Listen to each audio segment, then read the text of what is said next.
Oh, McQueen. Crazy McQueen.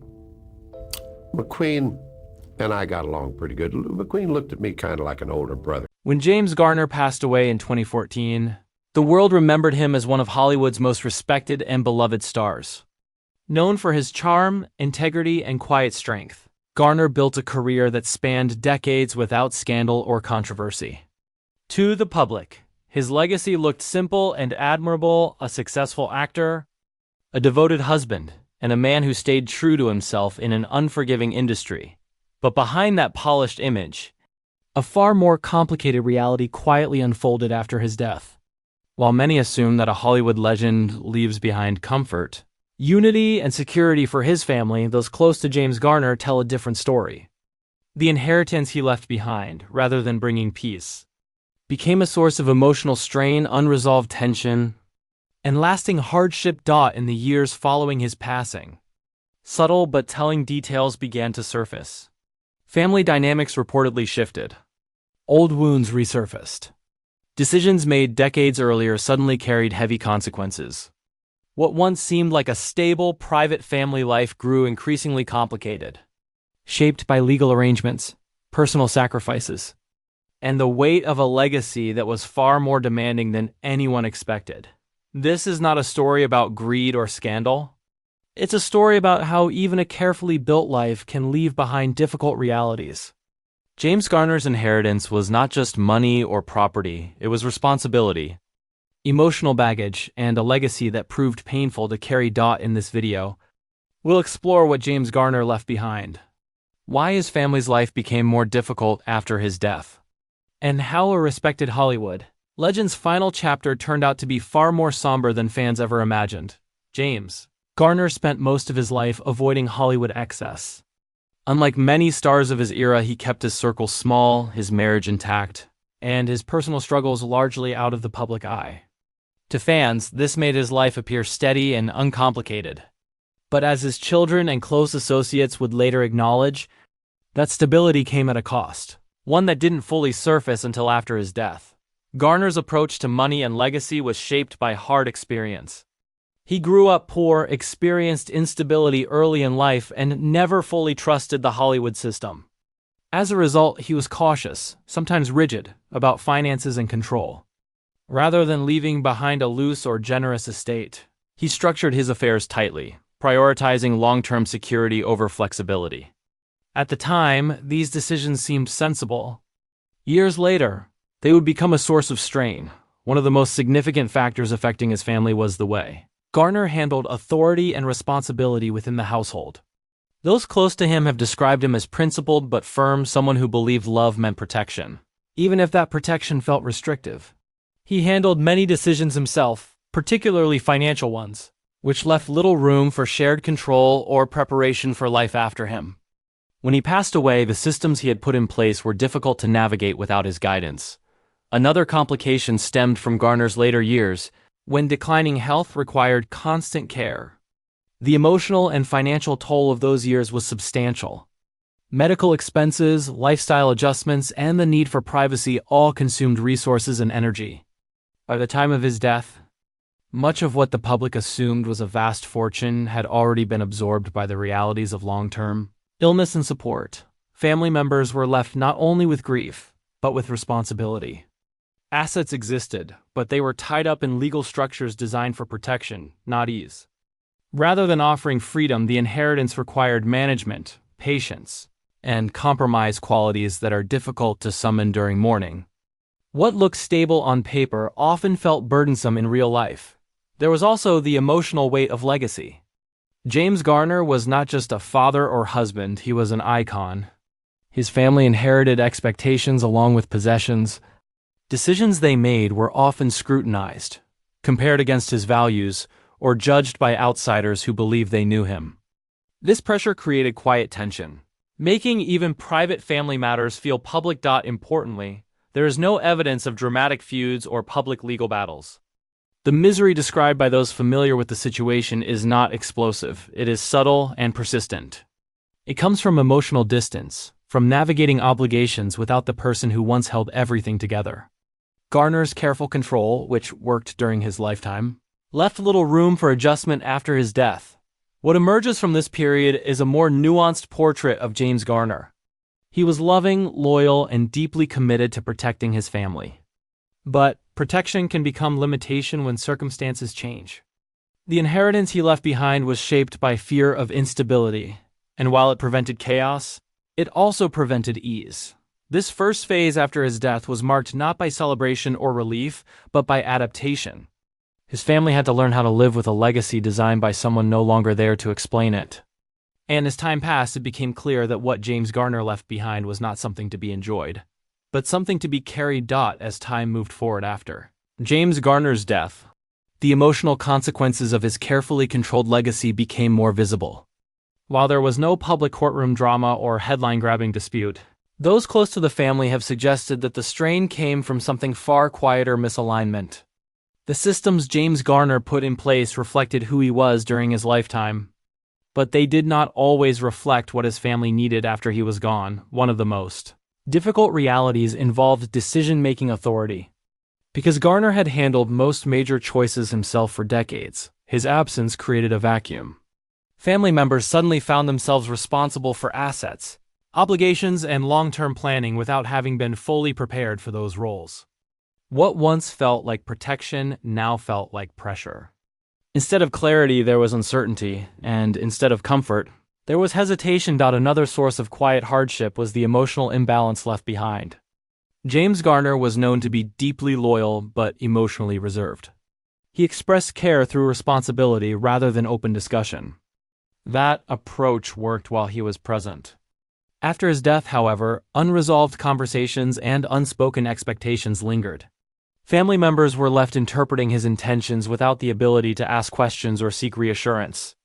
This emotional ambiguity became one of the heaviest burdens of all. Financially, the reality also fell short of public assumptions. While Garner earned well during his career, he was not extravagant, nor was his wealth limitless. Years of healthcare costs, conservative investments, and strict estate planning meant that what remained was stable but not expansive. The inheritance was designed to last, not to provide abundance. For family members facing modern living costs and long-term responsibilities, this created limitations that outsiders rarely considered. There was also the challenge of public expectation. James Garner's image as a principled Hollywood figure shaped how people viewed his family's choices. Any deviation from what fans imagined he would want felt risky. Even private decisions carried emotional weight, as if his reputation still hovered over everyday life. This constant comparison made it difficult for family members to define their own paths without guilt. Those close to the situation have emphasized that the misery was never about money alone. It was about adjustment. James Garner's legacy demanded maintenance of values, privacy, and restraint. While those qualities were admirable, they left little space for change. His family inherited not just assets, but a framework they felt obligated to uphold, even when it conflicted with their evolving needs. Another overlooked factor was grief itself. James Garner's long marriage and steady presence meant his absence was deeply felt. The structure he provided emotionally and practically vanished overnight. Inheriting responsibility while grieving intensified the sense of loss. There was no gradual transition, only a sudden shift from being protected to being accountable. Importantly, no family member has publicly criticized James Garner or spoken negatively about his intentions. On the contrary, there is consistent acknowledgement that everything he did was meant to shield those he loved. But good intentions do not always produce easy outcomes. The inheritance he left behind functioned exactly as he designed it: secure, controlled, and cautious. What it did not offer was relief. As the years passed, the family learned to adapt, but the adjustment came slowly. Life after James Garner required redefining stability without his presence. The inheritance was not a gift that solved problems, it was a responsibility that required constant navigation. And as this reality settled in, it became clear that the most difficult part of James Garner's legacy was not what he left behind, but how much of himself was missing from it. As the family continued navigating life without James Garner, the deeper emotional consequences of his legacy became impossible to ignore. Time did not erase the difficulties, it clarified them. What initially felt like temporary adjustment revealed itself as a long-term reality shaped by structure, restraint, and expectation. The inheritance was no longer just a legal matter. It had become a psychological presence in everyday life. Those close to the family have suggested that one of the most painful aspects was the loss of autonomy. James Garner's estate planning was designed to preserve stability, but in doing so, it limited flexibility. Decisions that might seem minor to outsiders required careful consideration, approvals, or adherence to predetermined conditions. This created a sense of being guided by a voice that was no longer there, a constant reminder of both love and control. Another element that added to the family's misery was the emotional silence that followed Garner's death. He was known for avoiding dramatic conversations, preferring action over explanation. That left little emotional roadmap for those he left behind.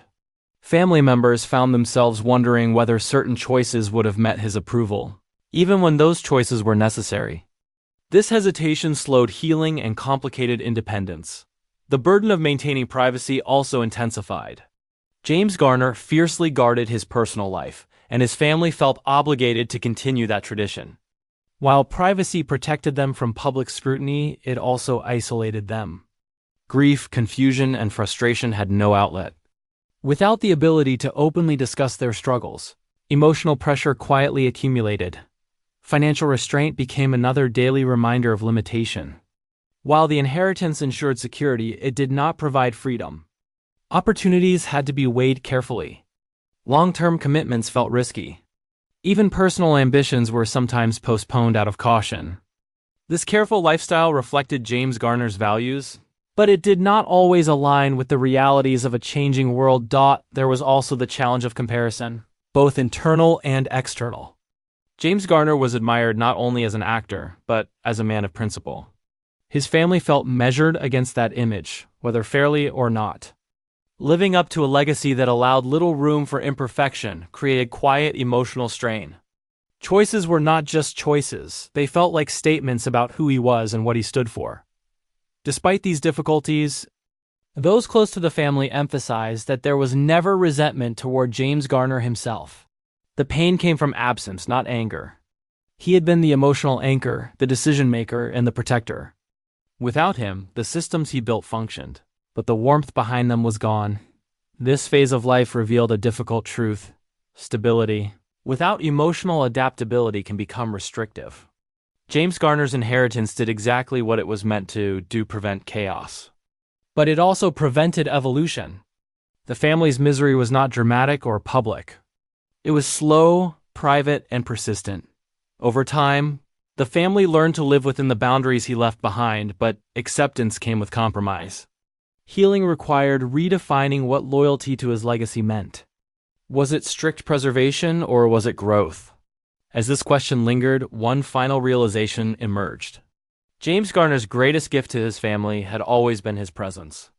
Without it, even the most carefully planned inheritance felt incomplete. And that realization brings us to the final understanding of why his legacy, though built with love, became so heavy to carry. With time, James Garner's family came to understand that the weight of his inheritance was not rooted in conflict or greed, but in absence.